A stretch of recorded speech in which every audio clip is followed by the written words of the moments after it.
વૈશ્વિક આરોગ્ય કટોકટી હવે છેક અમદાવાદ સુધી પહોંચી છે। કોંગોથી આવેલા 37 વર્ષીય વ્યક્તિમાં દેખાયો ઇબોલાના લક્ષણ। એસવીપી હોસ્પિટલમાં ઇબોલા માટે વિશેષ વોર્ડ છે તે પણ તૈયાર કરવામાં આવ્યો છે। ત્યારે ભારત સહિત વિશ્વના અનેક દેશોના એરપોર્ટ અત્યારે એલર્ટ મોડ ઉપર છે। હજુ સુધી તમે અમારી ચેનલને સબસ્ક્રાઇબ નથી કરી તો અત્યારે જ ન્યૂઝરૂમ ગુજરાતને સબસ્ક્રાઇબ કરો, ફેસબુક અને ઇન્સ્ટાગ્રામ પર ફોલો કરો।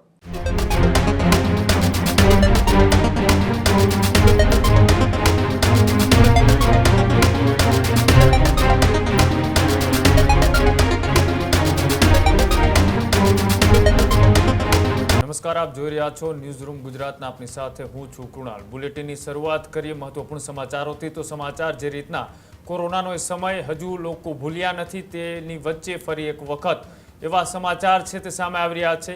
વૈશ્વિક આરોગ્ય કટોકટી હવે છેક અમદાવાદ સુધી પહોંચી છે। અમદાવાદમાં નોંધાયા ઇબોલાનો પ્રથમ શંકાસ્પદ કેસ। કોંગોથી આવેલા 37 વર્ષીય વ્યક્તિમાં દેખાયો ઇબોલાના લક્ષણ। વ્યક્તિને 10 દિવસ માટે કરવામાં આવ્યો છે ક્વોરન્ટાઇન। મૂળ કોંગોનો અને મુંબઈ થઈને વડોદરા આવ્યો હતો। પ્રથમ શંકાસ્પદ કેસથી આરોગ્ય વિભાગ અત્યારે સતર્ક જોવા મળી રહ્યું છે। અમદાવાદમાં ઇબોલાના 11 શંકાસ્પદોને હોમ આઇસોલેશનમાં રાખવામાં આવ્યા છે। તમામ મુસાફરો આફ્રિકાથી આવ્યા, કોઈને કોઈ લક્ષણ નહીં તો પછી તેઓની ચકાસણી માટે તેઓને અત્યારે હાલ પૂરતા આઇસોલેશનમાં રાખવામાં આવ્યા છે। એસવીપી હોસ્પિટલમાં ઇબોલા માટે વિશેષ વોર્ડ છે તે પણ તૈયાર કરવામાં આવ્યો છે। એસવીપી હોસ્પિટલમાં 60 બેડનો વિશેષ વોર્ડ એ અત્યારે તૈયાર કરવામાં આવ્યો છે। ઇબોલા દર્દીઓ માટે આખી અલગ વ્યવસ્થા ઊભી કરવામાં આવી છે અને આ દર્દીઓના સ્કેનિંગમાં લઈ જવા માટેના વાહનો પણ અલગ છે તે રાખવામાં આવ્યા છે। કોંગો, યુગાન્ડા અને સુદાનથી આવતા મુસાફરો ઉપર ખાસ નજર રાખવામાં આવી રહી છે। તમામ દેશોથી આવતા મુસાફરોને ફરજિયાત ક્વોરન્ટાઇન કરવામાં આવવાની વાત પણ સામે આવી રહી છે। ગુજરાતમાં પણ ઇબોલાના પગલે હાઈ એલર્ટની સ્થિતિ જોવા મળી રહી છે। ગુજરાતના તમામ આંતરરાષ્ટ્રીય એરપોર્ટ પર પણ વિશેષ આદેશ જાહેર કરવામાં આવ્યા છે। કોરોનાનો ડંખ હજુ ભૂલાયો નથી, ત્યાં દુનિયાભરની અંદર ઇબોલાનો અત્યારે જે વાયરસ છે તેની ચર્ચાઓ ચાલી રહી છે। WHO ઇન્ટરનેશનલ હેલ્થ ઇમરજન્સીની પણ જાહેરાત કરી છે। ઇબોલાના જે આ લક્ષણો છે તેને લઈ WHO પણ અત્યારે ટેન્શનમાં જોવા મળી રહ્યું છે। સાથે જ બુંડીબુગિયા સ્ટ્રેસ છે તે અત્યાર સુધીનો સૌથી ખતરનાક સ્ટ્રેન માનવામાં આવી રહ્યું છે।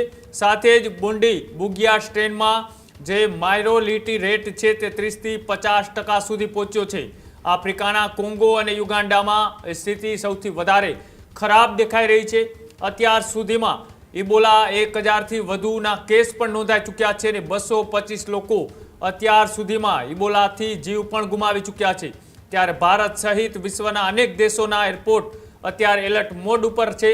ભારતમાં પણ એરપોર્ટ પર જે બીજા દેશમાંથી આવતા લોકોનું અત્યારે સ્કેનિંગ પ્રક્રિયા છે તે પણ શરૂ કરી દેવામાં આવી છે। આફ્રિકાથી આવતા તમામ મુસાફરોનું અલગથી ચેકિંગ છે તે પણ કરવામાં આવી રહ્યું છે। આફ્રિકાથી આવતા તમામ યાત્રીઓનું અલગથી ચેકિંગ કરવાના નિર્દેશ એરપોર્ટ ઓથોરિટીને પણ આપી દેવામાં આવ્યા છે। સાથે જ ગુજરાતનું આરોગ્ય વિભાગ આ મુદ્દે અત્યારે સતર્કતાના ભાગરૂપે અલગ અલગ હોસ્પિટલોની અંદર અલગ અલગ વોર્ડ છે તે સ્ટેન્ડ બાય તરીકે રાખવામાં આવ્યા છે અને જે આફ્રિકન દેશોમાંથી આવતા મુસાફરો છે તેનું ખાસ ચેકિંગ અને સ્કેનિંગ કરવામાં આવી રહ્યું છે અને આવા કોઈ લક્ષણો નજરે પડે તો તેમને હોમ આઇસોલેટ અથવા તો ક્વોરન્ટાઇન કરવા માટેની પણ તૈયારીઓ છે તે અત્યારે કરવામાં આવી છે।